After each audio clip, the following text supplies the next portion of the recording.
Welcome to the Winged Wheel Podcast. Here to talk all things hockey are your hosts, Brad Crisco, Ryan Hanna, and Evan Lobsinger.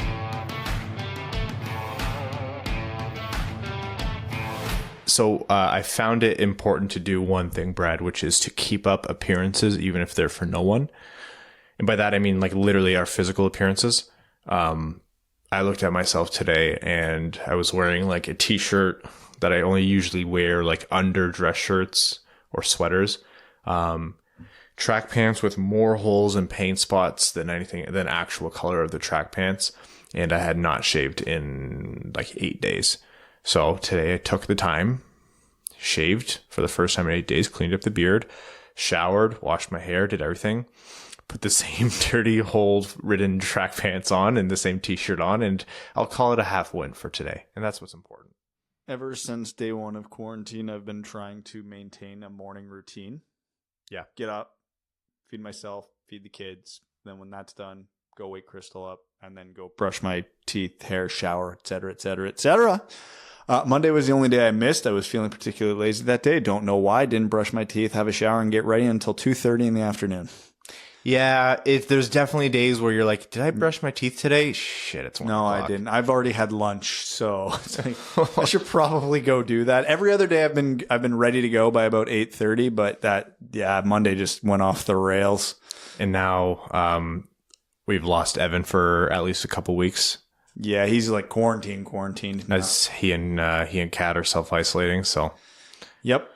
We're going to play this by ear, guys. We do have plans to transition to a remote podcast if we need to. Obviously, we'd like to keep this in person as long as possible because we're essentially right now, Evan's out of this, but you and I, Brad, are running between two houses of quarantine because we're always seeing each other and our families for the past 2 weeks. Yeah, that's literally it. I don't leave the house for anything other than this right now. But yeah. Literally, like I said 2 weeks ago when I went and got that big haul of groceries, I still haven't went back. No. Yeah. I have not been going anywhere. We do grocery pickup and they put it in our car for us. We open the trunk, we get back in, they put it in for us, and they close the trunk and we drive away. Both times I tried doing that, their website crashed. So I've been unable to do that. I've had to fight the madness. It's very, very difficult. I'll let you know the next time I'm doing it. Yeah, and if it works, it's good. I'm still good. I just had to pull my last loaf of bread out of the freezer and I still got, I think, 2 bags of milk, so I should make it to the weekend at least. We unfortunately were hoarders of McDonald's Kraft mac and cheese already, and by that I always bought like cases when they were on sale, so we always had like 50 in the basement. So I was like, worst case, we'll survive at least a few months. And then after that, you know what? It is what it is. We had a good run. Welcome to the Winged Wheel Podcast. Still coming to you in quasi-isolation. I'm Ryan Hanna. I'm Brad Crisco.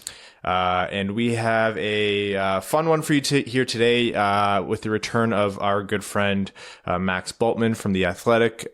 He's been doing some really cool pieces on the Red Wings pipeline. He put out his own piece, and then he worked with some prospect experts from across the world of hockey. So we'll get to that interview very shortly here. And then, Brad, we're going to talk about some developing news across the NHL. Of course, what's going to happen with the draft, what's going to happen with the draft lottery, when is hockey coming back? I'm so bored. Please, anything. So the usual topics there. And then we're going to be, of course, doing our draft profile before heading into overtime. These COVID updates are pretty much just going to be like, I think the first episode we went 45 minutes deep, 30. This one probably won't take us more than 10 minutes to cover. And then like a month from now, the updates will be nothing has happened. Next topic. Brad is dying for the day where I let that ride. Like, Brad wants to do that right now. No, there was actual updates worth talking about today. We're still at we're at the, what will we call this? This is the middle of June Mitch Marner contract talks. We haven't reached August Mitch Marner contract talks yet. You hated me in August. You were not thrilled with me in August. I like Mitch Marner as a player. That was the worst topic we've ever had to cover on this podcast because it was week after week of nothing. That's August. Hey, you know what? Our August might be interesting this year. But no, we're still June Mitch Marner contract talks where it's still interesting and people are wondering what's going to happen. And, you know, it hasn't been beaten to death yet. Before we jump into the interview, I want to tell everyone about something that we're doing. Obviously, with the shutdown happening everywhere in the world, or across the world, I should say, in different ways, a big hit has come to small business owners who have still been operating. It's incredibly hard to do what they're doing. So what we've committed to doing here is taking our usual advertising slots on the episodes of the Winged Wheel podcast and reserving them for any small businesses that are still open, still running, and could use a shout out and support from the local community. So local Detroit, Grand Rapids, and Michigan businesses, we're going to be doing this for them. I'd like to start off with the Garage Bar and Grill in Grand Rapids, who have been doing an extremely cool thing. They have decided to give away 100 free meals a day for the next month to those in need, which has been incredibly kind and generous of them. I had a few people point them out to me. I talked to the owner, Kevin, today. Great guy, great thing to do for the local Grand Rapids community. So if you're in Grand Rapids, and you have the chance to go say hi to them once everything settles down, please do. The Garage Bar and Grill, and for now, applaud them for offering 100 free meals a day for 30 days, starting this Friday, to anyone who's been laid off, financially destabilized from the pandemic, or anything similar, and they qualify for a free meal. So really cool thing from Kevin and the Garage Bar and Grill, and something we can hopefully keep doing to promote these local businesses that could use our support. So that's one that's doing something. But even if you're a small business owner, or you know of a small business that is, still doing takeout, still doing no contact deliveries, and they could use our help, DM us at Winged Wheel Pod on Twitter. We'd love to support those businesses as much as we can. All right. Time for our interview with Max Bultman. It's always good to have Max back. Let's see what he has had to say.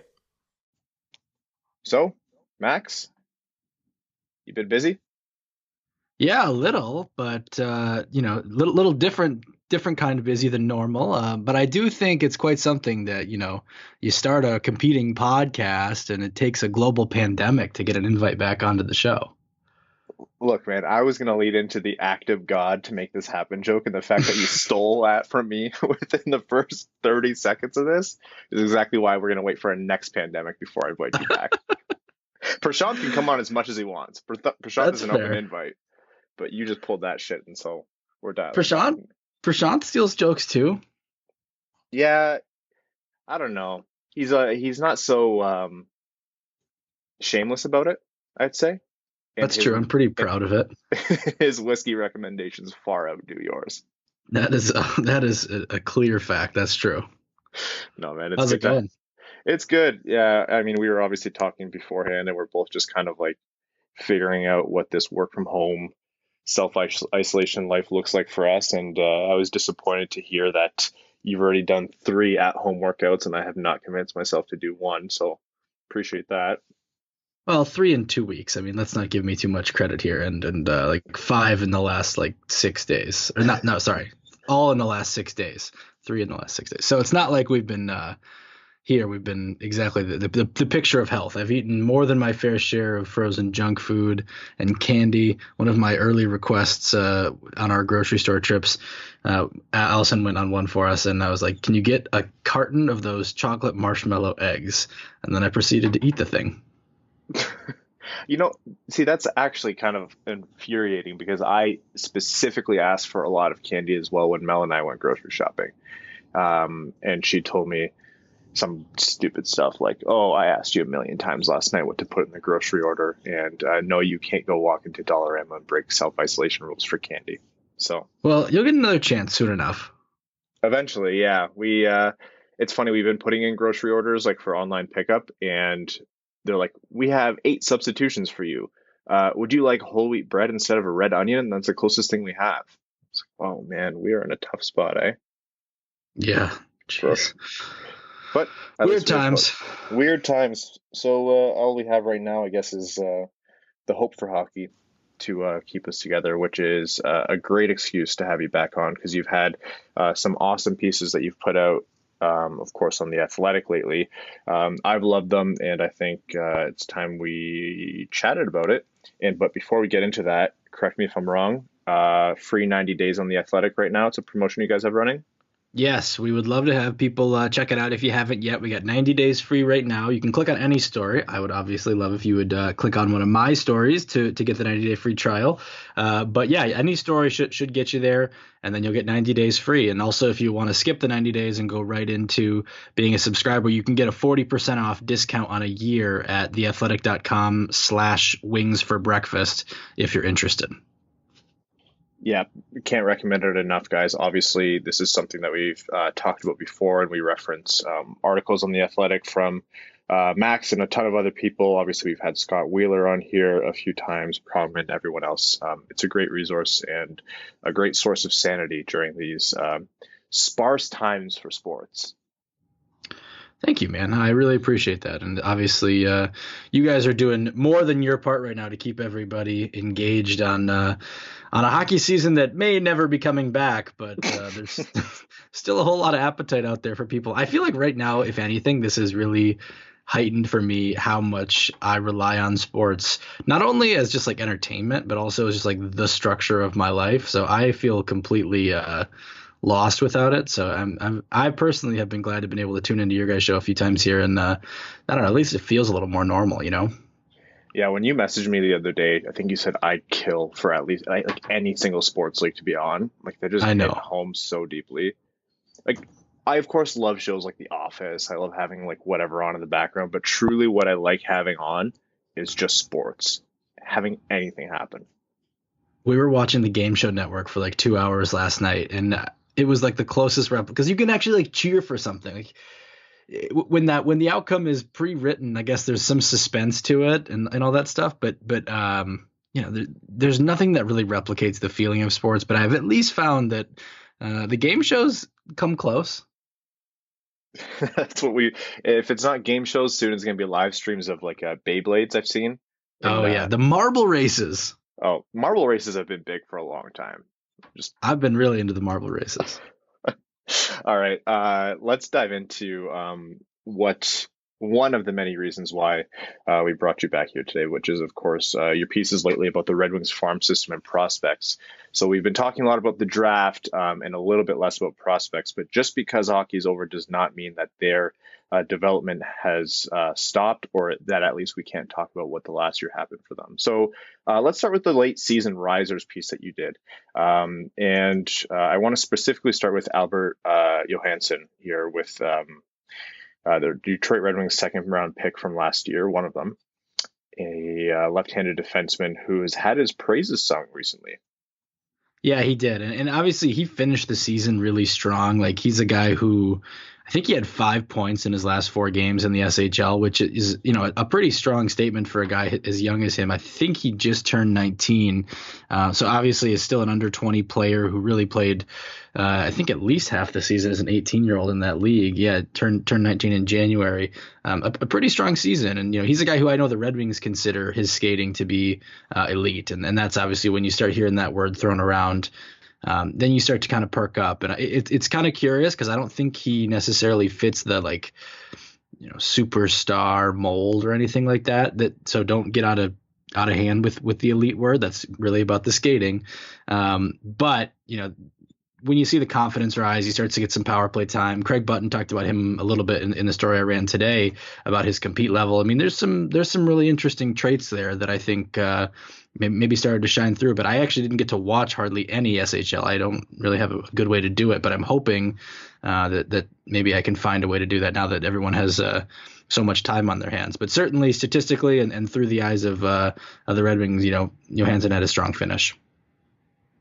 And with your conversation with Sean Horkoff, did you get any kind of like heightened sense of importance for prospects like Johansson and even Jared McIsaac, guys who would be in the pipeline down the left side for their development to kind of come through, just panning out a future top 4 of Hronek and Seider on the right and maybe someone like Johansson and McIsaac on the left? Is there kind of more of an emphasis to make sure that those guys land? I didn't pick up on anything like that. I mean, the way that call went wasn't so much me calling Horkoff and saying who were the late risers. Like I kind of went in with the prospects who I had seen rise late and then asked them about what they saw, right? Obviously, 2 of the guys that I mentioned were McIsaac and Johansson, though. So I think you and I can confidently say they need someone on the left side to surge forward. And I don't think either of those two guys that we're talking about here, and Johansson and McIsaac, are going to reach that Seider Hronek level, would just be my personal feeling. But you never know. And like, you start looking at, Nils Lundqvist is a guy in the Rangers system. I think he's been a really big riser all season. And he's a guy who in the SHL last season had numbers pretty similar to what Johansson did this year. And this year he really exploded. So you never know. I mean, for every guy like that, there's guys who became pretty ordinary in the NHL or as prospects or never even made the NHL. But, I think it's the kind of situation where if Johansson can get physically stronger, then things get pretty interesting. He's still a pretty slight build, but when you have, top skating and some ability to at least some ability to produce against men, that's pretty interesting. Now, speaking of holes in the Red Wings roster, the goaltending position has been one of a lot of conversation, most notably because Jonathan Bernier, I think, may have had himself canonized with how well he played behind an awful team last season. But people were kind of hoping for more from Philip Larson in his first pro year, which obviously didn't quite happen. Didn't shake out in the most favorable way for him so far. But then the rise of Keith Petruzzelli over with Quinnipiac has been a pretty notable season. Talk to us a little bit about what you found with Keith and how he might play into the future Red Wings goalie conversation. Well, I think the important thing is just that he had a kind of a bounce back year. I mean, I don't think he surged to the front of the conversation or anything like that. I mean, at the end of the day, I think he had a 920 was what he finished with, which is a nice season, especially after last season. I think he was right around 905 or so. But when you consider the fact that, Philip Larson, 904 is what Petruzzelli was. Philip Larson the previous year was in the 930s, right, as a freshman. So it's not the situation where this season put all doubts to rest. It's just the progress you probably wanted to see out of Philip Larson if you're the Red Wings. And Philip Larson out of Petruzzelli if you're the Red Wings. Philip Larson obviously turned pro this year and couldn't really stay much in Grand Rapids. I mean, he didn't have much success at all when he was in the AHL. He did once he, got down to Toledo, and maybe now he can progress up to Grand Rapids this year. But I would say it's premature to take the Petruzzelli bounce back season, which it was. Take it for what it is, for sure. But it'd be premature to cast too much optimism into that going forward, just knowing the transition up to pro is the hardest one. And just to add on to that for the listeners, I do, in recognizing that Larson didn't have the best year, transitioning to pro hockey as a goaltender is immensely hard. And when you add that to the uncertainty and the voodoo, so to say, of that position, it'd be kind of silly to write him off so early as well. So like Max said, a bounce back from Toledo up to Grand Rapids and maybe beyond is definitely not out of the question, especially when you consider how long it takes for goalies to develop. For sure. Now, just an easy one here, and one that we've all enjoyed to watch, despite the season not being the flashiest at some points and extremely flashy at others. How much of a treat has it been to watch Joe Veleno move along in Grand Rapids?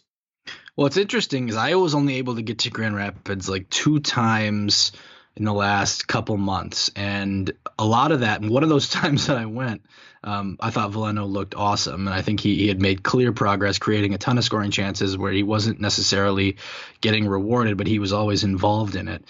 And then as it went on, you kind of saw those start to convert into points a little bit, and then you just start to hear, how strongly the Red Wings felt about the way he finished, and the second half especially is what Horkoff said. He looked more comfortable, and that's when the production came too. It did happen in the last 5, 6, 7 games, a little more on the scoreboard wise. But I think really the last month and a half, I mean, obviously I was still watching on the stream, so it wasn't like I didn't watch any of these games. I just wasn't always at them. You could really see it coming more to the forefront. I think you guys have been on the same page here that I've been saying on this, which is just peg him about a year behind Zadina developmentally. So, Zadina had a year last year where I thought he kind of looked a little better late, and then he started this season pretty strong, and he was in the NHL halfway through. I'm not saying Veleno will be in the NHL by this December, I guess, but I'm just saying it wouldn't stun me to see him get some time in Detroit next season, even if I still probably think he starts in Grand Rapids. Terrible news for our platitudes about when players will reach the NHL, and is that will the NHL even be here in December? Who knows anymore? Oh man, don't say that. And like hearing some of the theories about like playing through November, taking December off, kicking back off. Well, no, the Appreciate that. players, right? Isn't that the players' idea? Really, I is that what they came up with? Because I can't imagine they would love the lost revenue.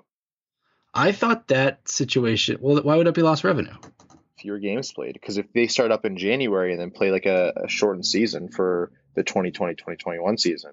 Oh, sorry. I'm thinking of a different proposal then. I haven't heard that one. The one I'm thinking of is the one where they have like the draft in October and like they play the Stanley Cup in like September, August, take September off, draft in October, and then the season starts in like November. That's the one. The one the players proposed, right? You know what I'm talking about.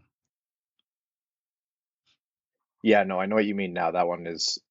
I actually think that one's a little bit more like if they play games, that's how it would have to happen. But I also just don't think they're going to play all the games they think they are.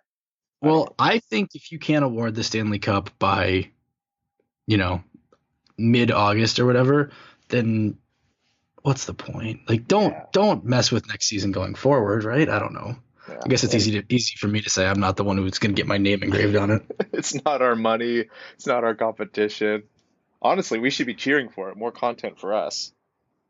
Oh, I mean, I want them to come back. I would desperately love to watch them playoff hockey. I have a hard time imagining them putting themselves in a spot where players come back for 8 weeks and then take 4 weeks off and then come back for a full season. That just seems really tough to pull off to me.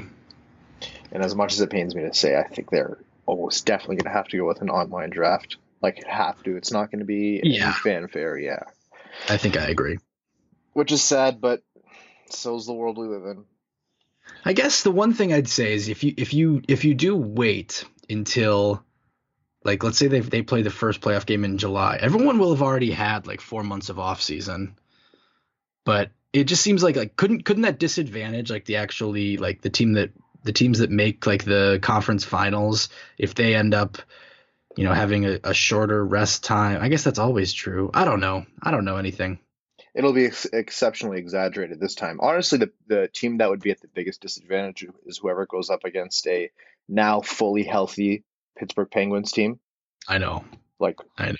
That situation is exactly the kind of stuff where you can't avoid it. It's just so anomalous, and we're going to look back and say like that Penguins team might have struggled, but now they ran like 3 different teams and they won all 3 series in 14 games or something stupid like that.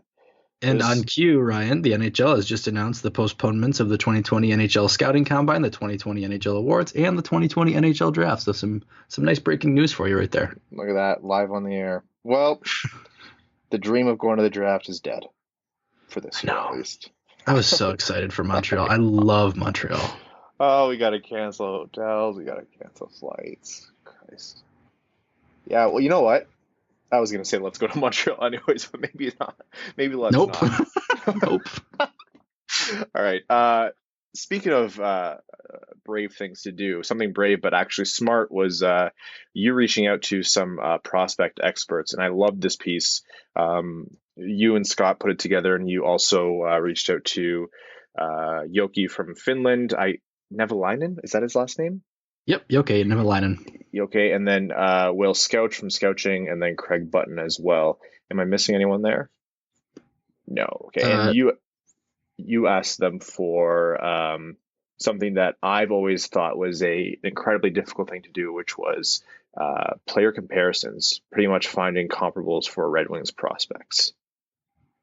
Yes, and I think I was very grateful that they were willing to do it, because I know a lot of prospect experts. I know it can be kind of reductive ultimately, and maybe even the least precise way to evaluate a player, because you can say he reminds me of this guy in style, and then people get their expectations really high, or they get offended or something, and it ultimately. I think it kind of artificially seems to place ceilings and floors on guys and in the minds of people reading it, and then that gets out of whack. So I was really happy they were willing to do it at all, and I tried to make sure people knew that these were stylistic comps. But with that said, I thought it was pretty interesting, some of the names who came up still. Yeah, you saw a little bit of what you expected to see there. I thought the Pietrangelo comparison, the Parayko comparisons were always going to come up, but then some of the names got thrown out I thought were really interesting and a really good way to describe these players. And before we get into this conversation, and before you guys go and read Max's article, which I hope you all do, again, like you said, this is a stylistic comparison. These aren't, just because it's in writing does not mean it's a hard prediction or anything to that effect. So please put down your pitchforks. There's much more useful ways to use those in the coming days rather than some fun player comparisons. What was the most interesting name that you saw come up that you hadn't considered before? Two, and they're both New York Islanders. Ryan Pulak for Antetokounmpo, that was from Yoke, and I liked that one a lot, especially because of the big shot. And then the one that I thought just immediately I heard, and I was like, oh yeah, that's really good, was Craig Button saying Anthony Beauvillier for Robert Mastrosimone. I love that comparison. Yeah, that was a really good one. I really enjoyed. I was telling you before, I think Craig has a really good way of maybe finding some different answers to things, but yeah, he's not like, whether you disagree with him on the whole, I don't think he was incredibly wrong with these. He kind of found different ways to hit the nail on the head there. Yeah, what I liked is he went kind of off usually you hear so many similar names, right? Like, number one, every two-way center wants to compare themselves to, like, Bergeron or Taves, or I'm sure, now it'll start to be Cirelli and stuff like that. But, I thought, for Joe Veleno, for example, he said Michael Backlund. And I think that's a good way to do it, where you're showing this really strong two-way center without having to put this crazy. I mean, Michael Backlund's a great player, and I'm not even sure that Joe Veleno can get to the Michael Backlund like that's like a Selke level, it's like top 10 Selke level vote getting player who also is pretty productive. But like, that's a much better, I think, way of encapsulating. Like, you're getting a really solid player here that plays both ways and can score a little bit without putting the weight of the world on it. Another one that I liked here that I thought was possibly ambitious, it was definitely on the high end of predictions, but one that really made the fan in me very happy was the Jason Zucker comparison that Scott put forward for Mastrosimone as well. I think we can agree that that's probably like the higher end, like everything hits kind of prediction for Mastro, but that's the kind of thing where I think it's a good stylistic comparison, and you shoot for the stars, and that's probably where you'd land. Yeah, I think if you can take the literal point production out of it, though, like I get the point that Scott is making here. I've had the thought too, like, whether it's the competitiveness or kind of the little like the shiftiness in that middle six winger, like I like that a lot. I think if you can just pull the 60 point whatever out of your brain, then I think you really can see that. Now, and Scott makes that point too. Yeah. And something that I especially liked from all of this was the more outsider piece, because I think we got the full scale of what can be expected. So Petrangelo's obviously one that comes up quite a bit. You think about size and you think about ability, and you might scale that down for Seider or up depending on how hard you are in the Seider train. But then you get kind of like those middling predictions with like Ekblad and Jeff Petrie, who are still fantastic defensemen. And then you get something like Brandon Carlo. And what Craig Button did was really articulate why that's not a bad thing. And it's not anything anyone should be upset about in the importance of a player like Brandon Carlo. But it was a funny commentary on the spectrum of what people expect Moritz Seider to be. And also probably a good, actual accurate scale as to what he might be, with the caveat that not literally these players.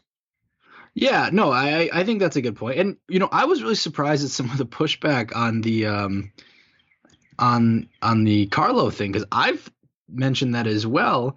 And I think Brandon Carlo's an awesome player. So I think Moritz Seider will score a little bit more, but ultimately in the end, like, people might really be underrating Brandon Carlo here. Like, I think he's a really good player, and he plays big minutes for a team that was in first place when this all went out. Like, I think even at 6th overall, if you're getting a guy who's going to be like one of your top defensemen and a smooth skating, physical shutdown guy, like, I don't see the problem with that. Oh, there is absolutely no problem with that. Like, he is an incredibly important defenseman. Like, he'd be the best defenseman on Detroit right now. 100%. But we're getting this in the era of, Cale Makar, Quinn Hughes, Heiskanen, those kinds of players. So people are expecting the world from Moritz Seider, or not from Moritz Seider. People are expecting the world from that 6th overall pick because it was the Red Wings' first pick. And again, I think what you and Craig are saying here holds true and does a good job of not discrediting Carlo, and kind of tempers any disappointment that might come from your 6th overall pick not ending up being like a Cale Makar or a Quinn Hughes. Yeah, I mean, I think people probably should just like try to rid themselves of like too much hope that Moritz Seider is going to score like 65 points in the end. Like that's really rare, you know.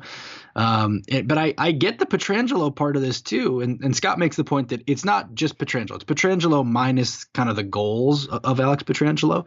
But like, you know, you can see the similarities in terms of how they move and stuff like that. Smarts. But man, I think there's not a name on that list that you're really upset that you should be upset about. I mean, Aaron Ekblad went 1st overall. Jeff Petry's blossomed into like a really valuable player. I don't think that like Carlo and Petry are that far off in terms of value at all. In fact, I might even put Carlo a nudge higher, and I don't know if that's just influenced by him playing on a winning team or not. But I think that those are all, to me, top pairing level defensemen. Yeah, the whole concept of, or the whole discussion of defensemen on the Red Wings has just been so skewed because they've had no good ones for so long. Right. And also you consider the whole storyline of, you know, Hughes instead of Zadina in Detroit and everything like that. It seems to be kind of an all or nothing want when we start talking about what defensemen are going to be for the Red Wings. I know that when I talk about Philip Hronek being a Red Wings first pairing defenseman, but he needs someone a little bit more defensively responsible with him, I get a lot of pushback on that. And not to say Hronek's completely useless defensively, no, but I think it's just still a hole in his game that he still has to actually work on. But it's difficult to find right now because of the scarcity of like effective defensemen. Kind of like a good middle ground to discuss those things. Yeah. Now, talking about all of these players, was there anyone that you left off the list because it was difficult or frustrating to kind of get a read on them, or maybe you thought they would have been there by now, and it wasn't quite as they didn't quite make that like I had a great season list, or they didn't quite make the list of being so effective in their junior or overseas leagues that they warranted a comparison? No, I mean, I just picked these players like, you know, I left off Philip Zadina, Gustav Lindstrom, and Dennis Cholowski. Cholowski may be the one that I should have thrown in there. I just kind of wasn't considering him in that same like prospect vein. Like I kind of figured he's broken camp with the Red Wings 2 seasons in a row now. You know, Zadina and Lindstrom seem to have kind of carved out their places.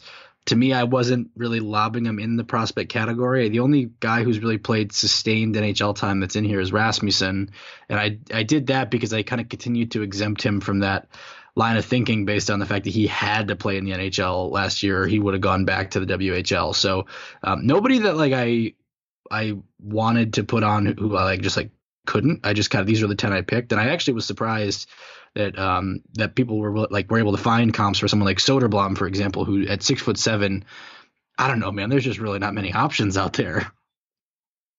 No, for a monster of a man who can crash the net like Soderblom hopefully can. No, you have a limited scope of what you can do. Yeah, exactly. One thing that all of this, like looking at these two pieces and looking at the ongoing discussion of prospects, what's the general feeling you get from the Red Wings prospects pool? Like, obviously they don't have the absolute superstar Calder Trophy winner in the pipeline quite yet, but does this give you a different impression of when you went in of the Red Wings prospect pool? Like, where would you peg them right now? Like relative to other teams, or just like in general? Let's say relative to other teams. Like, do you feel like they're on the higher end of the scale, or do you feel like they're maybe lagging behind where they should be?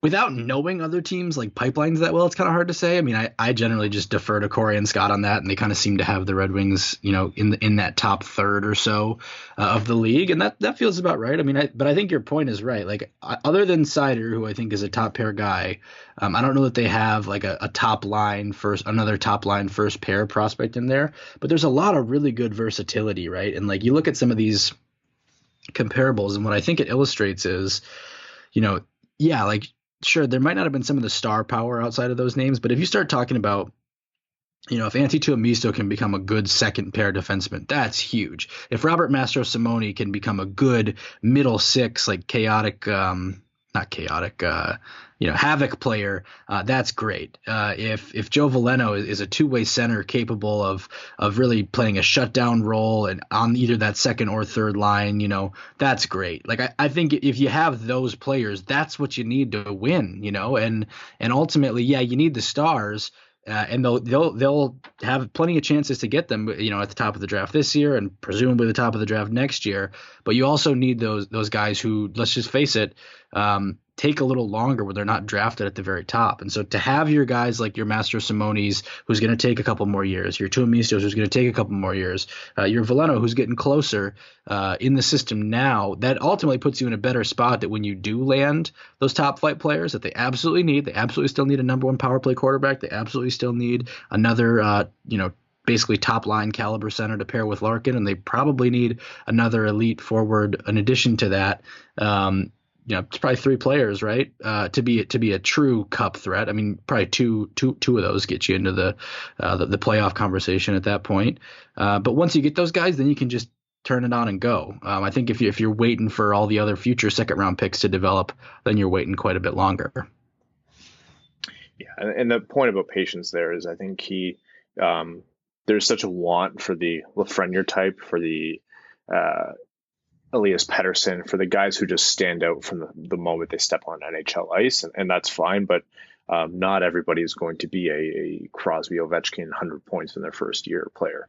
So even if they were projected like Zadina, was essentially a hell of a grab at 6 overall, we saw from his limited time this year that he was scoring at a great clip for a guy's age. 25 goal pace at one point before he went down with his ankle injury. So it's important to remember, again, what Max just mentioned. These guys aren't always going to develop at the rate that we want them to. And it's important to always have those middle six guys. It's important to have those, 2 to 5 or number 2 to 5 defensemen. It's incredibly hard to find number ones at any position, but the Red Wings are going to have plenty of opportunities, starting with some point, presumably in the next 6 months. Who knows when that's going to end up being. All right, Max. Brad just kicked down my door and is waiting now to record the episode, so we will wrap up here. Thank you again for joining us, man. Again, the act of God is what it took, but hopefully it's not that next time. So we'll have you and Prashant back on again soon. We'll all do some stuff together. Everyone, Max Bultman, The Athletic Detroit, Wings for Breakfast, 90-day free trial right now for The Athletic. And then, of course, if you want to subscribe, theathletic.com/wings for breakfast for 40% off, which is a fantastic deal. Keep your hockey and sports hungry minds satiated. Max, thank you so much, man. Thanks, buddy. We'll talk soon. And we're back. Great having Max on. Funny that there was some breaking news during that interview, which is the official confirmation that the NHL Combine, NHL Draft, and NHL Awards are all officially postponed. The dream is dead, Brad. The year we were going all in, going to Grand Rapids, going to Detroit, booked flights and hotels for the draft in Montreal. Yeah, and then this would happen. Monkey paw curls. We yelled all year about wanting to cancel the season. And the hockey gods went, fine. Have it your way. If it results in higher draft lottery odds, it's all worth it. Well, okay, except for like the people dying and stuff, but like that part sucks, but the rest of it. Please stay healthy, guys. Yeah. This is serious. Stay the F in your house. Don't leave. There was way too many cars when I was coming over here. I felt guilty being part of it. The lottery. So there was a piece put out today by Craig Custance, and it talked about all these articles are talking about proposals from teams around the league. One that we've seen talked about quite a bit is the 24-team play-in playoff system, which again it's not like the NHL was promoting it actively. It was like 1 or 2 teams have put this forward. Craig today mentioned that at least one team has proposed a system where there would be a tournament to win the first overall pick. Look, this isn't any certainty. It's not even a popular opinion right now. That's not how it was put forward. So don't go yelling at Craig or anything. This is very obviously from like a Florida Panthers or like a bubble playoff team wanting this. No. Steve Yzerman did not let the Red Wings tank this hard for the rules to be changed and the rug swept out from under him and the fans at the 11th hour. Yes, these are extraordinary circumstances. Yes, things are going to have to be adjusted because of the playoffs, and we don't know the latter half of the draft order. I'm sorry. This team wouldn't have been constructed this way if Steve Eisman knew there would be a tournament at the end. Would they probably still finish last? Yeah, I'd say it was more likely than not. Would it have been by so many points? God, no. And would he have left the team so poorly equipped to win important games at the end? No, of course not. No, there's no way. It would be an absolute slap in the face to fans of Detroit, fans of Ottawa by way of San Jose. I'm sorry, that's just, there's no way, right? Well, it's not feasibly possible. So I assume the tournament would be what, 4 teams, like the bottom 4 playing for it or something like that. Because any more than that, that's just unfair. Who's the 8th worst team in the league right now? They're probably still pretty decent and would absolutely clobber everybody below them. But you brought up the exact reason why they couldn't do it. I know this isn't exactly how the standings fell, but let's assume you're doing a tournament of the bottom 4, and the bottom 4 teams in the NHL are Detroit, Ottawa, New Jersey, and San Jose. Ottawa can't play themselves. What's San Jose going to do? Yeah, they're going to send the Barracuda. Yeah. That's what they're going to do. They're going to ensure that pick is the lowest possible. Like, imagine Chicago qualified for this. Chicago's not a playoff team by any means, But they're not far off. they're not far off. They would dummy everybody. Like this.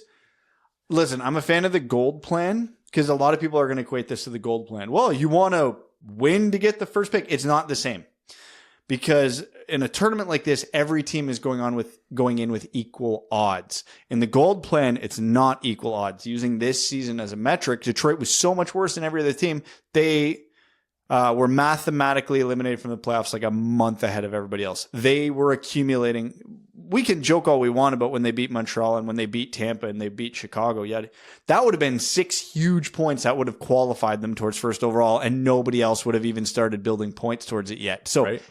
It's balanced in that way. Hence why the gold plan versus the tournament do not equate. Because if it's a 4-team tournament, I could at least understand that because your number 1 overall team isn't getting truly screwed because their statistical most likely pick anyway is 4th. So whatever, you finish ahead of 1 team, it's like you bumped up your odds or you beat your odds, air quotation, versus the lottery. But if you include any more than 4 teams, it's absolutely a joke. Unless you're literally going in with, it's the first team to 10 points, dead last starts with 5 points, second last starts with 4 points or something like that, right? Oh, yeah. Like, if you're finding a way to, like, arbitrarily equate the percentages, sure. I mean, I still don't understand, like, your point. Like, Ottawa has a 25% chance at first overall because of their combined picks with theirs and San Jose's. But if you find a way to get around that and you say, like, yeah, these favorable home ice advantage or these favorable points that you start with for Detroit equate to an 18.5% chance to win first overall pick, fine. Isn't my favorite? No, but if you maintain some semblance of fairness, sure. But you know for a fact it's none of the bottom 4 teams suggesting this. It's the Montreals, it's the Chicagos, it's the teams who are finding themselves on the bubble, who likely won't find themselves in a playoff spot if there are playoffs this year, wanting to weasel their way into a Crosby type draft lottery where every single team had a chance. If that's what happens and we just endured that season, I will legitimately punch through a wall. This is true. Devil's advocate from the team chaos side of me. Holy shit, would that be a fun tournament though? No, okay. It's not good and it's a terrible idea, but that would actually be the first like meaningful hockey games we would watch the Red Wings play this year, and I would enjoy the shit out of it, but I still hate it. It would be a fun tournament, you're right, as a whole. And let's talk about who the Red Wings would run, right? Like, they'd call up Veleno, Lindstrom would get a lot of minutes, Seider would be playing, like, yeah, this is no longer about getting odds. This is about the Red Wings are legitimately going to ice the best team they can, which means you're going to see the MLB line staying together. You'll see Fabry getting big minutes. You won't see the 4th line it's Blashill. We might still see the 4th line getting big minutes. Abdelkader would be scratched. Trevor Daley wouldn't be anywhere near this team. Like, it would be fun hockey, and hell, from an optimist point of view, how rewarding would it be to suffer through this miserable season and then have like this hill where the Red Wings win this tournament at the end of it? And that would make it entirely worth all this pain and suffering. And it's more satisfying because you can say, well, we didn't rely on ping pong balls to win it for us. It would be fun. It would feel earned. It would be better. And honestly, probably less strenuous than stressful than the draft lottery. It's still very unfair and it will never fly. And I hate it with every passion. Oh, yeah. Every inch of my being. I'm discussing the potential lineup here because Eisman sees it on Twitter, so it would be a fun exercise. And he's right. It would be. But I still loathe the overall plan because, and also, how do you ask guys to say, hey, you know how usually when we talk about the gold plan, you're still playing for someone who might take your job one day? But those games still matter because they're still league games. They matter for a contract. Nope. Yeah, they're playing for a contract. They do not give a crap about the guy taking their spot. This potential tournament would remove it doesn't matter for them. It's not in their contracts. They can get hurt. Who says they're going to earn a better contract from 4 games? And then meanwhile, Alexi Lafreniere's on the team and all of a sudden, Joe Valeno, you're bumped down to third. That obviously doesn't. There's no reality where that's actually the case, but I'm just saying players wouldn't go for this. No, they wouldn't, and it'll never happen. Although I think, who are the bottom 4 teams right now, assuming it would be a 4-team tournament? Detroit, Ottawa, San Jose, and LA. And if you want to add one more, because you can't put San Jose in, it's Anaheim. Shit. I was going to say, Detroit could have won 2 very key categories out of all those teams in terms of winning the tournament if it went that way, but Anaheim screws it up. I still would argue Detroit has the best first line out of any of those teams. You think Anaheim's Yeah, no, I think Detroit's... And I would have said until you threw John Gibson in the equation that Detroit probably had the goaltending advantage too. Because Bernier's been having a better season than all of them. Yeah, no, but you also take a small sample size like you get with a 4 or 6 game tournament. Yeah. All it takes is Marcus Högberg to get hot and Ottawa gets Lafreniere. I get it. And I'm just trying to make conversation out of this because it's a terrible idea and we have not much else to talk about. So I'm all for I'm all for taking advantage of this situation and having interesting solutions if we are going to have a season, which we'll chat about in a second. I'm not sure if we will. But if there is going to be some semblance of a season, find the interesting solutions, do something where you would never get away with it any other time, find silver linings, have fun with it, give people something to cheer for if and when if hockey comes back. Do that for the playoffs, do it for the Stanley Cup. Don't do it for the teams that have already had a terrible season and are hurting. It's not the end of things. You're working on the bottom half when you should be working on the top. Yes, NHL. As one of the biggest Red Wings fans on the face of this earth, I can tell you straight up, there are very few Red Wings fans who will be supremely disappointed if we don't watch another Red Wings game until November. It's almost accepted at this point. Red Wings fans care more about the draft lottery than any on-ice play right now. Exactly. You give us, if you have to cancel regular season games to give us a full and proper draft, we'll take it. Even though it's probably going to happen online only or in a boardroom at this point, but still, yeah, because of time constraints, because there was updates on that today too. Not only was the draft canceled and not canceled, but pushed back, combine pushed back, awards pushed back. The NHL also asked teams for arena availabilities in August. Yeah. They're planning on not, from the sounds of it, they're anticipating not starting this thing up till late June, early July, which means probably no more regular season games at that point. Yeah. I'm glad to see them do that now rather than later because seeing the way things are progressing in other sectors of the world, business, and seeing how other professional leagues are handling it, the writing is on the wall for any kind of April, May return. That was just never going to happen. So I understand the need to see through those possibilities, but the moment that they became legitimately impossible, the league is now trying to be pragmatic and look forward. Now, this begs the question, with the entire CHL, so the Ontario Hockey League, the Quebec Major Junior Hockey League, the Western Hockey League, etc., they're done. Regular season done, playoffs done, Memorial Cup done. There's nothing else happening. It's over. We've seen everything we've seen from Alexi Lafreniere. We've seen everything we've seen from Marco Rossi. There's no more hockey to be played. Granted, it's a different league. It's a junior league. You're not talking about as much revenue. The Stanley Cup is the greatest trophy and tournament in sports. Does that add an air of this might be it for this season for the NHL? Too early to say because if they're working on arena availabilities in August, which the NHL has the power to do. Keep in mind, a lot of junior teams and they don't have unlimited finances to with all the travel and payments and yada, yada, yada that goes on with extending a season. Sure. And also a lot of these teams don't own their own building and they don't have exclusivity to it. So there's basketball teams or whatever that are playing in there in the summer. So arena availabilities might be a problem. I don't think we're there yet with the NHL is the grandiose point I'm making there. They have the capability, the manpower, the money, to be able to fire this off quickly if they need to. You could start this season July 4th and still get it done and still have a training camp for next season in October. Because there were, I was listening to 31 Thoughts today, and they were saying the NHL might just start, if they can wrap this season up by the end of August, September they take a month off, training camps and whatnot's October, and then they just have a condensed season next year. Still 82 games, but no bye weeks, no all-star game, and probably ends a little later than it normally would, but then you're back on track. To me, that's still the most likely scenario. I know I said that last episode. I'm standing by that until I hear otherwise, is I'm assuming a summer playoff, a September rest, October training camp, November hockey back. And the upside to that is it's not even April yet. So if we're not starting until July, that's over 3 full months from now. We have no idea what the peak of this virus is going to be.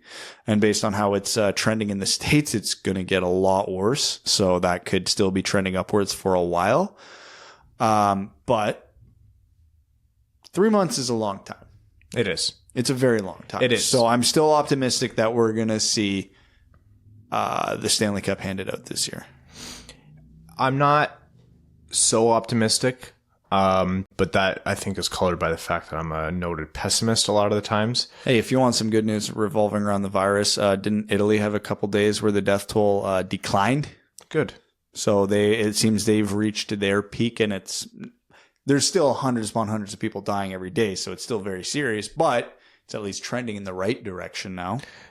I have some days where I can look at the stats and really dive into it and read the news, and some days where just like legitimately right now work is so tough, like working from home and navigating what all of this means for like who I work for and managing staff from home and again, Skype meeting after Teams meeting after Zoom meeting. I just can't. I'm like, I need to disconnect from this. I'll stay home. Don't worry about me. I'll have my cereal. That's why I was late for the interview. I had to call all my staff one by one this afternoon. All of them. How many do you have? Close to 40. I was like, who's he on the phone with? One by one. He doesn't have friends. We're his friends, and one of them's dead. And you know, out of 40 people, you're getting a couple talkers in there. Oh, for sure. Yeah. Oh, yeah. Evan's not dead, but it's funny that the first episode where Evan can't be here, we broke his no free ads rule. Giving out free ads.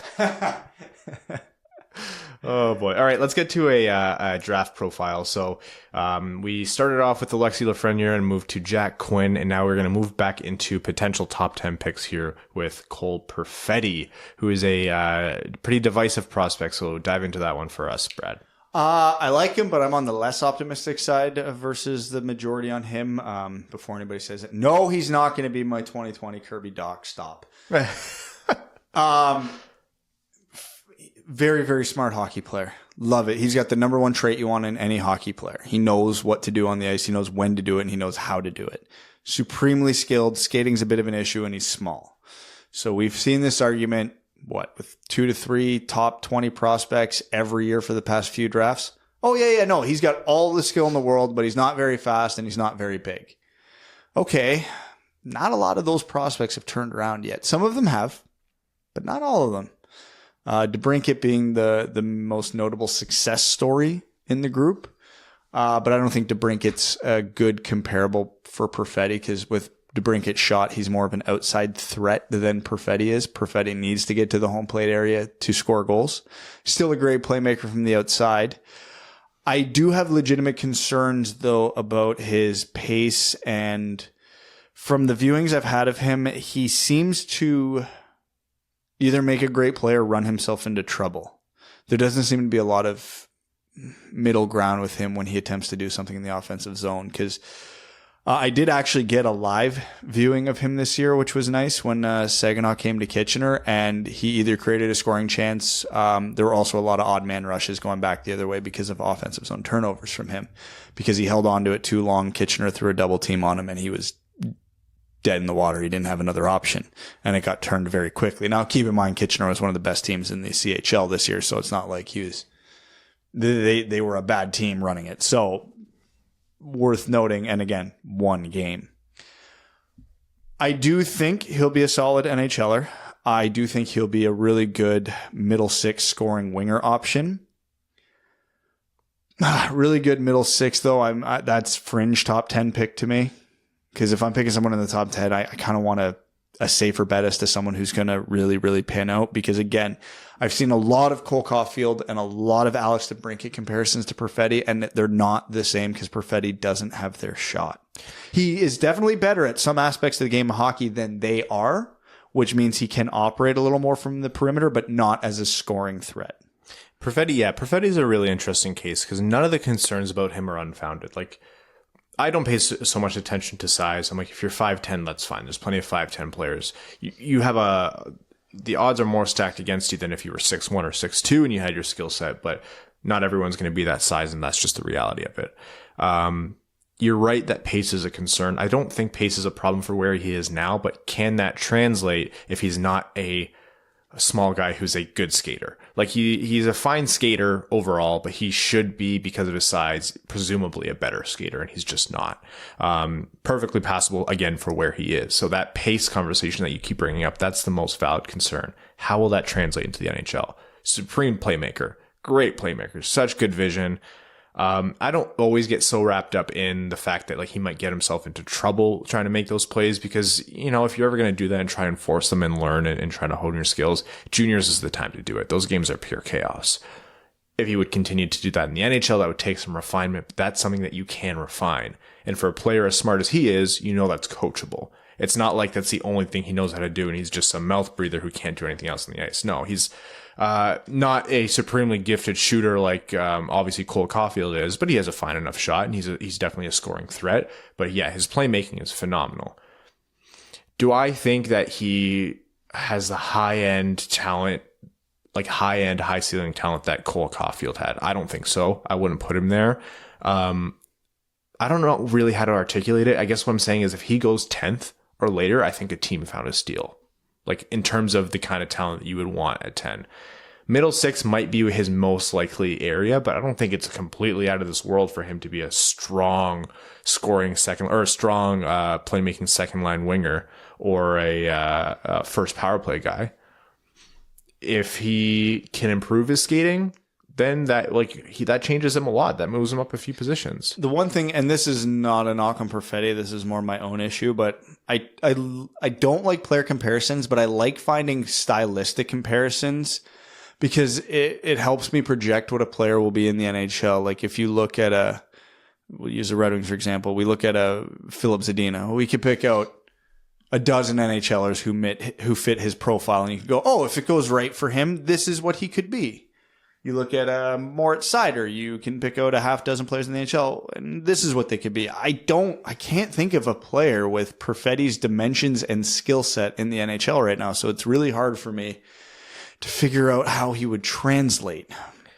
We just, part of Max's articles was player comparisons. Yeah. And so it's an incredibly difficult thing to do because it's not a useless exercise. There is merit to it, but it's hard when there isn't something accurate or someone that stands out because it's almost contrived at that point. You know who the best one I've been able to come up with for Perfetti is? A guy who put up not quite as good numbers in junior, but was a very dominant player in the OHL on the smaller side, not very fast, but just smart and skilled. Robbie Fabry. Yeah. It wouldn't be a bad one, right? Like, presumably, if Perfetti pans out completely, he'd be better. And doesn't blow out his knee twice. Right. Yeah. Stop doing that. Definitely don't do that. Yeah.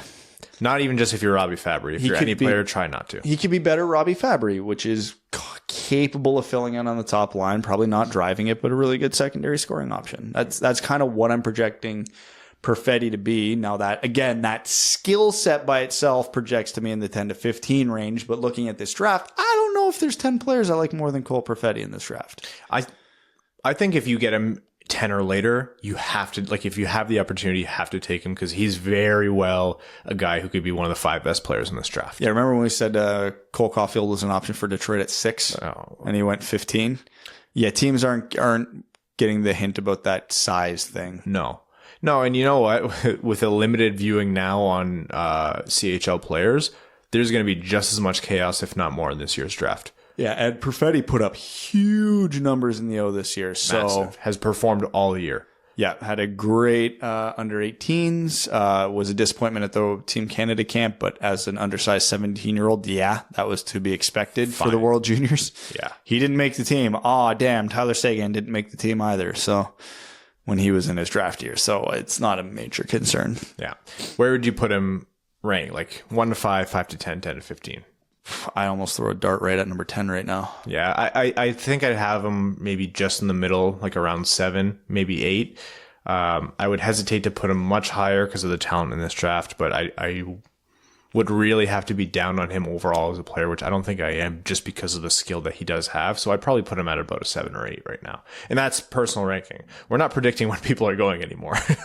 We've given up. The moment Mo Sider's name got called 6th overall, we gave up predicting where anyone's going anymore. Yeah. Who's Detroit taking 4th overall this year? I don't know. Jack Quinn. Yeah. Alexi Lafreniere. Who knows, man? Which will end up being the wrong pick down the road. Like, don't ask us that anymore. They took Alexi Lafreniere at 2, and then, I don't know, Jake Sanderson's the best player to this draft by a mile. What happened there? And then fans of whatever team took Jake Sanderson saying, of course he was going to be. You guys are all idiots for not taking him. We wanted him the whole time at pick 7, which was too high to take him at the time. What was the one draft? Yes, this is allegorical for Quinn Hughes. Vancouver fans are being annoying. Stop it. Was it the 2014 draft? TSN. Who was it? No, not TSN. Someone did a redraft and only one player drafted in the top 3. In the redraft went in the top 5. Yeah, it's hard. Like, this stuff is hard, man. And so many things change that you would have no way of knowing at the time of the draft. Professionals, teams, general managers, scouts, talking heads, podcasts, reply guys in our mentions. Nobody would possibly know all of this. So anybody speaking in absolutes about these kinds of things are just purely talking out of their ass. No one knows for sure. And for sure, we've made the mistake of trying to predict where people are going before based on what's logical. But we run into 2 problems there. What's logical to us might not be logical to other people. And 2, the ever-present factor of society in every way today, chaos. Chaos reigns supreme every single time. If you think you know what's coming in the NHL draft, you don't. And that's the fun of it. We would like Detroit to be in a position where they don't have to guess, where they can just watch with their new first overall pick, Alexi Lafreniere. The NHL draft is basically just Fury Road when you break it down. Essentially, it is. Actually, one year they actually just played Mad Max Fury Road and no one noticed. So that's why Tom Hardy was in a Rangers jersey. Yeah, really mean second pairing defenseman. No one expected it because he was so small, but yeah, the guy's made of trees. Yeah, really curious to see what the Devils are going to do with Charlize Theron. New favorite team. They got to call her up soon. New favorite team for sure. All right, we're going to head into overtime, and on this midweek episode of the we're going to do a podcast that is Patreon exclusive. Again, patrons, sorry for posting these late with interviews and everything. It's been a little all over the board. We're going to try to give you some more time. And also, just a quick note, if you guys were expecting a bumper sticker or anything from us, we usually send our mail in batches, and sometimes those get held up because of global pandemics. So just sit tight. Feel free to reach out to us. And if and when everything settles down, you still haven't received it, I'll make sure you get another one. But don't worry, we haven't forgotten about you. We're going to start with Dead Panda Society, who says, who in your opinion is the most underrated player in Red Wings history? I don't have much to say other than the question. I'm still so bored. Most underrated player in Red Wings history. Oh, man. I think some obvious answers here are players of old. Like you talk about the Ted Lindsays, the Sid Abels, the Terry Sawchucks. People really forget what they did for hockey in the Red Wings. Sid Howe. Sid Howe is a great example. I'll still argue from the 90s, Slava Kozlov. Yep. Larionov. Yeah. Look at us just picking Hall of Famers. Vladdy, right? Vladdy was, people forget, like, he wasn't just a guy who laid out big hits. He was an important part of the Red Wings decor. Norris candidate, but I feel like the most underrated players in Red Wings history are going to come from the downtimes. You talk to anybody about any of the Cup eras, most good Red Wings fans will be able to rhyme like over 3/4 of that roster and tell you how great they are. It's the Mickey Redmonds, the John Ogrodniks, the Reed Larsons of the world who will get overlooked because they were very, very good, but at the time they were very good, the team was very, very bad. Like Gerard Gallant would actually be a good example of this. Yeah, no, that would be a really good one. Antonio Gracia says, what food challenge would you do if it meant the return of hockey should you succeed? I will eat a pound of cilantro. Oof. What food challenge would you do if it meant the return of hockey? Right now? Yeah. I'm good. Did you see the Red Wings this year? I'm good. No. Would you eat a pound of sauteed onions? Sauteed? Yeah. Yeah. What about a raw onion? No. You wouldn't eat one raw onion to bring back hockey? No. Brad, you wouldn't eat one raw onion to bring back hockey. This is worse than you picking Marty Frk instead of Brett Hull for best. People sided with me on that. You can't bring it up. One raw onion. If the Red Wings were a cup contender, I'd probably go for it. But this season, no. I don't want that taste in my memory for the rest of my life. Just like I don't want the memory of this season in my head the rest of my life. So When was the last time you had raw onion? Like on anything? Accidentally, it happens more often than you'd think. Like you go to a restaurant, not realize onions are incorporated in X, Y, and Z. Yeah, because it's an amazing ingredient, of course. It ruins the food, and I know it the second I take a bite into it. But anyways, and so it's happened often, but thankfully every time it's happened to me, other flavors drowned it out a little bit. Haroon Khan says, hey guys, have a hot take. Abdulkader is going to retire after having a lot of time to now read what's said about him. Who am I kidding? I'm just being hopeful, but seriously, how can you keep playing after seeing what's happening? Everyone on the team has surpassed him, and I think you should just call it a career. It's sad to see a well-loved player lose that affection slowly through the fan base. Stay safe and let's go Red Wings. P.S. Matt Patricia should be fired, in my opinion. Look, Abdulkader is always going to do what's best for him, and that's collect his paycheck and keep playing hockey professionally. Is he going to keep doing that though? Because the cap being severely impacted by this virus is really heating up the compliance buyout talks, and I don't see a reality in which it doesn't get used on him if it happens. If they get compliance buyouts as being used on Abdulkader, at which point I think he'll try to find somewhere else to play, and if he's unsuccessful, then he'll retire for sure. No, he will not play another NHL game if there's compliance buyouts, unless whatever team he signs with gets decimated by injuries. He's getting healthy scratched on the worst team in the cap era. For sure. And I'm not arguing with that. I'm just saying, I've seen crazier things in terms of teams rolled. Oh, well, Ken Holland's still a GM, so he's going to Edmonton. Maybe Ken Holland picks him up as a depth guy for a league minimum to play on the fourth line or still be scratched there. If I'm just an Abdulkader, I'd rather that than not play at all. Or maybe he does not. He is looking forward to, like, if you collect the compliance buyout paycheck, for sure he'd want to do that and consider maybe just calling it a career. Well, who knows? In terms of Matt Patricia, look, I'm the most hopeless Lions fan you'll find. I think there's no world where any iteration of this team makes it. I feel terrible for Matt Stafford. The way I don't get heated about coaches there or the team there like I do about the Red Wings is because every season I tell myself it's not happening, and there it is. I just have no hope from the start. It's sad. It's a sad way to be a football fan. Ryan, I too was like that for a while. There's hope for everybody.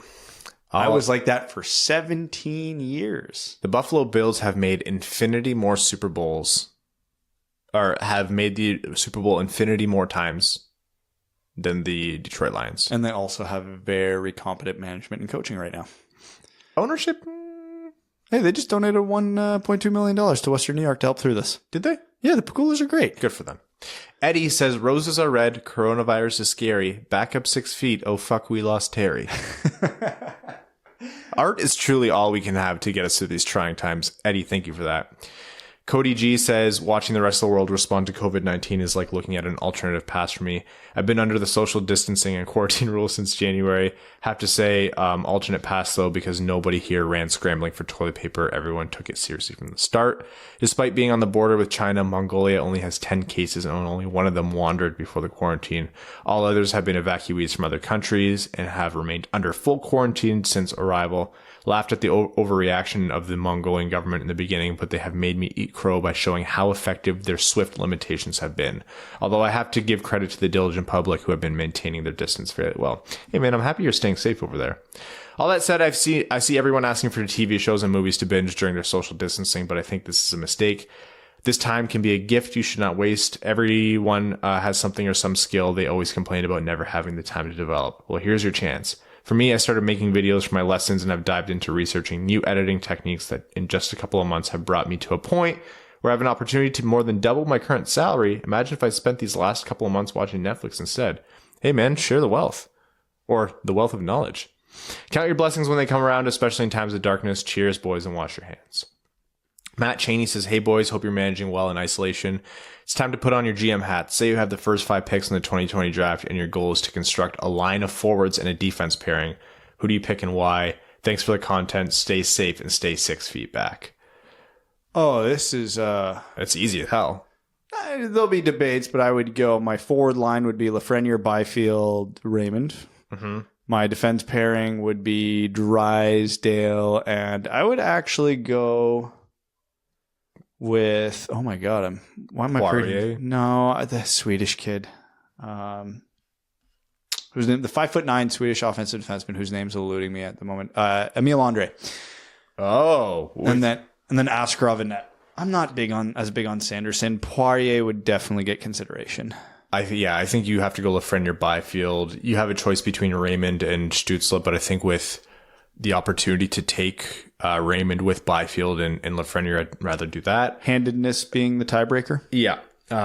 Sorry, Marco Rossi. Sorry, Stützle. Drysdale's the obvious defenseman. I would go Sanderson there and Askarov in that. It's actually you're not going to find too much deviation. Yeah, it's that one winger and the one defenseman. Everything else is open and shut.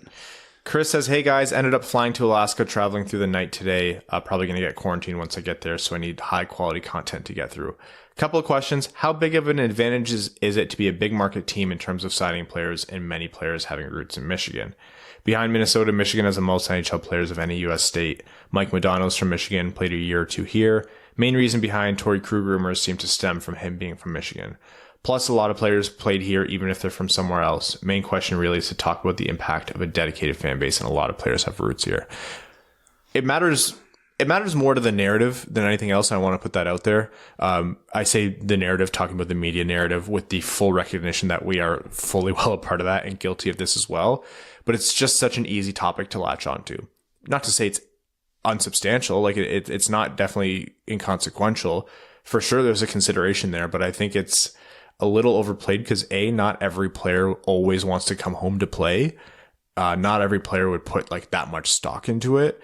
Sometimes players care more about a lifestyle they didn't have growing up. Sometimes players care more about money. Sometimes players care more about winning a cup, which might not be the case with a team like Detroit right now. Like, it helps. It definitely doesn't hurt. I think it's a case-to-case thing, and I think it's rare for it to be like an absolute definite thing. I think enough money can always sway someone in a different way. For superstars, I don't think it matters at all, because if we're being honest right now, Detroit's not a destination. We all know and love the city of Detroit, but it doesn't compete as a city to a 20-something-year-old male athlete to Tampa Bay, New York City, Anaheim, California, Sunrise, Florida, Vegas.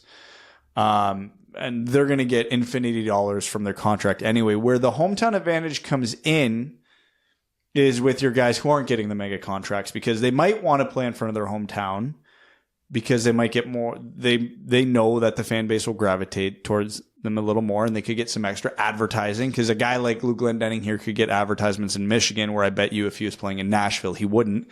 And then because if he has enough pull around this area, he maybe works for the team or Fox Sports Detroit or some affiliate after he retires from hockey, and knows that, okay, well, if I live here, I can get a stable income for the rest of my life, which I couldn't do if I didn't play for the team. So for that, I think it could factor in, because if I was like a third or fourth line player making, less than $2 million a year, where I am very worried about how much money I'm going to make after my career ends, I'm going to look very hard as to how I'm making my money when I retire, and the hometown's going to present more options. And then another additional quick question is wondering if anyone else is bothered by the fact that Mickey seems to be the most honest in terms of giving opinions of the Red Wings. I understand how it's frustrating. I know I don't always love to watch a lot of commentary outside of the actual play-by-play for the Red Wings because a lot of it's just trying to keep things positive. You have to understand, though, with those guys who do the broadcast and the in-game and between period coverage, is that their job isn't to break down just how bad this team is. They have viewers who they want to keep watching, and they have to cover these games no matter what. Yeah, they have a very close tie to the team, so maybe they don't have the kind of leeway that we do in terms of being critical, but at the same time, they have the very incredibly tough job of making things palatable and enjoyable because they have to be there for these games. Like, obviously, we're going to show the game. They're going to show the games. They're going to cover them. And that's a tough thing to do. So does it bug me? No. Do I always, want to listen to someone pretend that Abdelkader is Eriksson's a good contributor for this team? No. Like, I understand why that's happening. I don't particularly enjoy listening to it, but I don't really get frustrated with anyone. It's just kind of like they're stuck, right? Matt Cheney. Evan Beckner says, hello, gentlemen. I was just thinking about how awesome it is that the greatest player of all time was traded. Due to this, we are allowed to entertain even the tiniest rumor involving any player ever. So let's play a game of well, if Gretzky can be traded. Try to come up with a trade that seems fair to the below players. And if you find yourself thinking, why would a team do that? Remember that Gretzky was informed the Oilers were entertaining trades just 2 hours after winning the Stanley Cup. For reference, Gretzky was a 27-year-old who played 64 games, 40 goals, 109 assists, along with McSorley and Krushelnyski, traded for Jimmy Carson, who had 80 games played, 55 goals, and 52 assists, Marty Jelena, 3 first-round picks, and $15 million. The players are Nathan MacKinnon, Evgeny Kuznetsov, Sidney Crosby, and Connor McDavid. Oh, Jesus Christ. Are we trading them to Detroit, or are we just trading them in general? No, each player gets their own individual trade. I don't think trading Kuznetsov's crazy. No, that's not crazy. The rest of them are, though. Okay, so I'm going to kill 2 birds, 1 stone. Nathan MacKinnon and a second-round pick to Edmonton for Connor McDavid. Edmonton would be stupid, but yeah, sure. Sure, why not? I don't think Tyson Jost is a kicker. I think if you're looking at a trade for Nathan MacKinnon, you're looking at multiple first-round picks, and you're likely looking at a top 3 pick this year being one of them involved. You're looking at, I don't want to, they don't need defensemen. This is a difficult one. They're looking for quality because they're in a window right now. So again, I'm joking about McDavid, but they're not trading him unless things go off the rail and they're getting a superstar in return. Literally, if you're Ottawa, do you trade your 2 first picks this year for Nathan MacKinnon? Yes, in a heartbeat. Are you kidding me? And if you're Colorado, do you consider that trade? No, absolutely not. What about those 2 first picks and then Thomas Chabot? They don't need defensemen, though. See, that's a difficult one. It would probably be those 2 first picks and Brady Tkachuk, and I still probably don't do it if I'm Colorado because Colorado wants to win the Cup now. Yeah, it's tough. That's the problem. That's why these trades don't work anymore. The salary cap's ruined everything, and windows are a thing. Yeah, cash meant a lot back then. Okay, you want a Connor McDavid trade? Your next 5 first-round picks and your 2 best players, and then we'll start talking. If Ottawa wants Connor McDavid, all 3 of their first-round picks this year, their first-round pick next year, Thomas Chabot, who's their best forward? Ottawa? Yeah. Brady Tkachuk. And then you still have to add from there. So here's how complicated trades are versus how they were back in the day. And I was just thinking about this as you were talking. Here's a trade proposal, and I want you to think about this if you're Ken Holland. Connor McDavid for Sidney Crosby and Evgeny Malkin. Stupid. For who? Do you want they're 10 years older than Connor McDavid? Do you want the extra 10 years of McDavid? Yes. Or do you want the double? So see, this is what I mean. 2 of the greatest players in the world, and you're saying no. That's why trades suck nowadays, because you can't have Gretzky quality trades anymore. You can't. There's the salary cap, the windows, it's too hard nowadays. Evan says, thanks for all the fun times amidst the darkest days for our Red Wings. Unfortunately, this will be my last comment as a patron for a bit, but you can bet your sweet bippy I'll be back as soon as the stupid virus allows me to work again. Damn that word. Stay safe, everyone. Let's go Red Wings and wash your damn hands. Liz B says, somehow Detroit's going to end up picking 6, aren't they? If you don't finish the season, then you should just skip the draft. Won't hurt for the picks to just be awarded in order from 31st to 1st for a season. Please, yes. Liz mentions a protein bar. Found one bar that actually doesn't taste like crap. It's called a Built bar, but unfortunately you can only buy them online.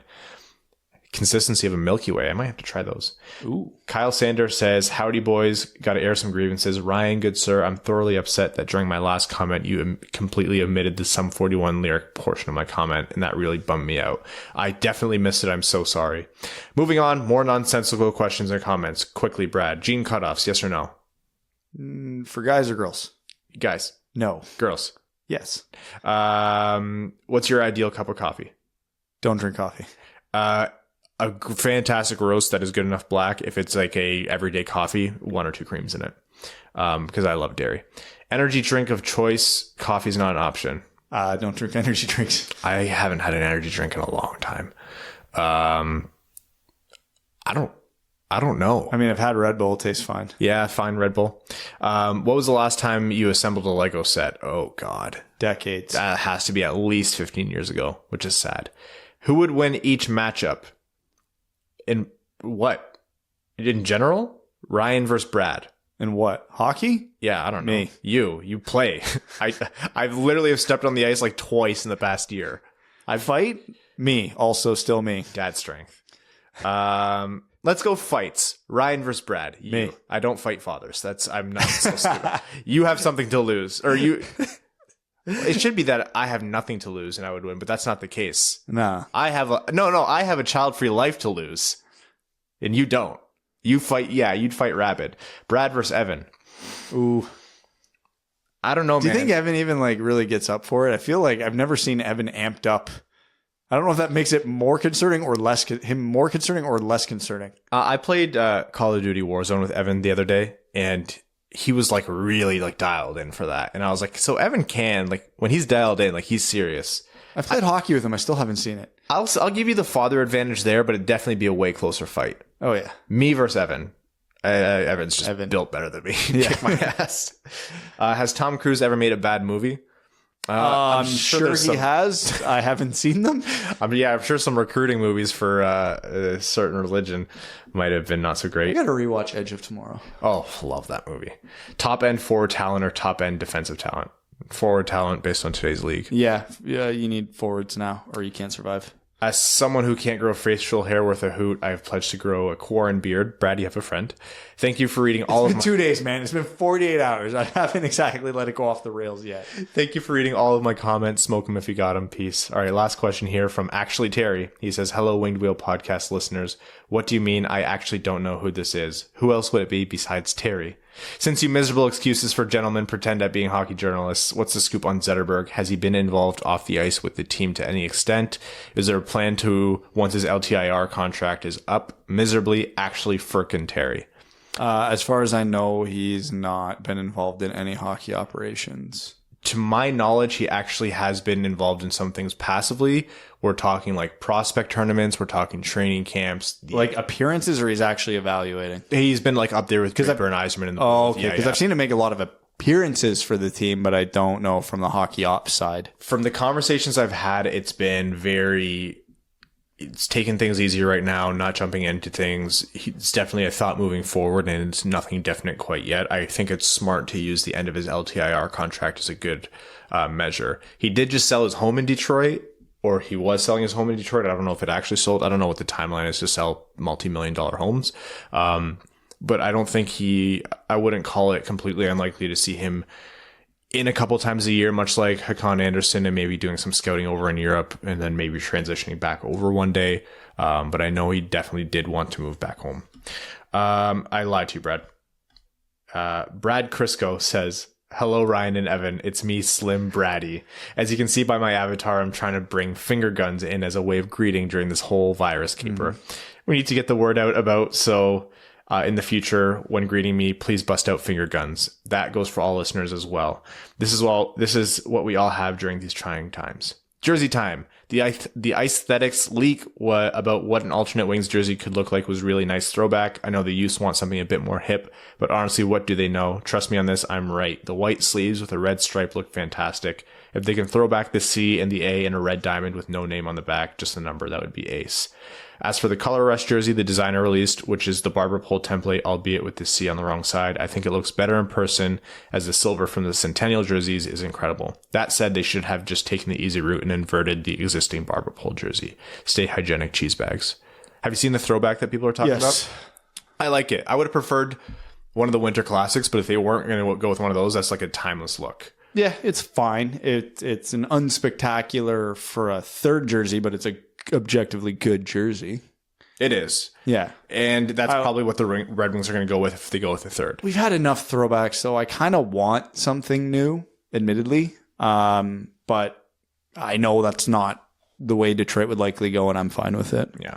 All right. And we are going to wrap up now. Brad has an extra child at home, so we're going to take this time to thank all of our listeners, our name level sponsors, Terry, Arjun Shanker, Dead Panda Society, Brad Smith, Andrew Bohan, Scott Martin, Kayla Thompson, Mitchell Shinkowski, Jacob Turner, Matt McKay, Brandon M., Matthew M. Rice, Luke Johnson, Mike Reed, Ryan Lewis, Langabir, Clayton Van Dyken, Kaylin Wood, Hassam Al-Qassem, Charlie Elkins, Hannah Lee, Sean Levine, Ashley Van Conant, your friendly neighborhood beer rep, Connor Leighton, Danny Jr., Matthew Keeler, Craig Kibble, Simon Anderson, John Evans, Kay Waz, and Stan Olson.